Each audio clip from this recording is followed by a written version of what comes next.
আজকে যদি আমরা মুসলমানরা হুঙ্কার দিয়ে লিল্লাহি তাকবীর আল্লাহু আকবার বলে দিয়ে সামনে আগাইতে পারি, কোন কাফের বেঈমান আমাদের দিকে চোখ তুলে তাকাইতে পারবে না।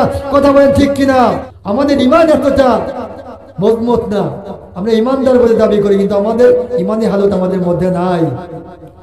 কবরে যখন আমাদেরকে নামাবে, যখন জিজ্ঞাসা করবে তোমরা দুনিয়া থেকে কি কাজ করেছো, কোন আমল করেছো, যদি আমরা উত্তর না দিতে পারি আল্লাহ আমাদেরকে কঠিন আযাবে গ্রেফতার করবে। ফেরেশতাদেরকে বলবে আজকে তোমরা সাক্ষী থাকো আমার বান্দা দুনিয়া থেকে কোন নেক আমল করে নাই। আজকে তুমি তাদেরকে কবরে নিয়ে এসে তাদেরকে জিন্দির বনাইয়া 70 হাত মাটি নিচে গেলে ফেলে বলেন নাউযুবিল্লাহ।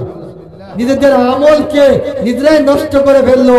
আজকে তোমরা তাদেরকে টানতে টানতে ওই জাহান্নামের গর্তে নিয়ে গিয়ে তোমরা তাদেরকে কঠিন আযাব গ্রেফতার করো, তাদেরকে আগুনের মধ্যে পোড়াও, বলেন নাউযুবিল্লাহ। মুসলমানদেরকে যদি মেরে ফেলার হুমকি দেওয়া হয়, যদি বলা হয় আজকে তোমাদেরকে মেরে ফেলবো, যখন যদি বলা হয় আজকে তোমরা রাজপথে যেও না, তোমরা আমাকে স্লোগান দেখাইও না, আজকে যদি আমরা মুসলমানরা হুঙ্কার দিয়ে লিল্লাহি তাকবীর আল্লাহু আকবার বলে দিয়ে সামনে আগাইতে পারি, কোন কাফের বেঈমান আমাদের দিকে চোখ তুলে তাকাইতে পারবে না।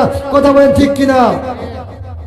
ভারত আমাদের দিকে চোখ তুলে তাকায়, আমরা মুসলমানরা যদি সজাগ হয়ে সামনে যদি পালোয়ানের মতো যদি সামনে গিয়ে আগাইতে পারি, ভারতের মতো রাষ্ট্রকে আল্লাহ এক মুহূর্তে ধ্বংস করে দিতে পারে, বলেন আলহামদুলিল্লাহ। অথচ ভারত আমাদের ঈমানকে সস্তা ভাবে কিনে নিতে চায়। আমরা মুসলমান কি এত সস্তা হয়ে গেছি?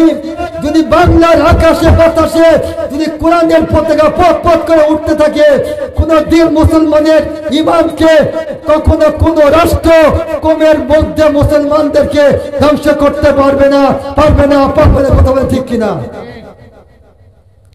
আমাদেরকে তোমরা পাগল পেয়েছো আর মুসলমানদেরকে বলো মুসলমানরা পাগল হয়েছে।